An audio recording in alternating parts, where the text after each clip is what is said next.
इनको पहचानते हैं? हाँ। क्या नाम है इनका? सुजीत राजा। सुजीत राजा। इससे पहले भी आप मेरे स्टूडियो में आए हुए थे गाना गाने, और ये भी दरभंगा से ही है। आप ही के साथ आए हैं क्या? जी जी मेरे साथ ही है।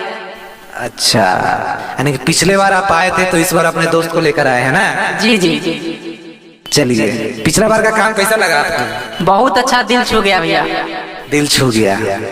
चलिए, पिछला बार मेरे पास गाना गाने आए थे, इनको अच्छा लगा है तो आपको लेकर के आए हैं। देखते हैं आपका दिल हम छू पाते हैं कि नहीं। क्या ये बताइए, कौन सा गाना लाए हैं आप? दरभंगिया राजा। दरभंगिया राजा ही कौन गाना है जी? भोजपुरी है, भक्ति है, क्या चीज का गाना है? भोजपुरी में ही भक्ति है। अच्छा, भक्ति सॉन्ग है ना?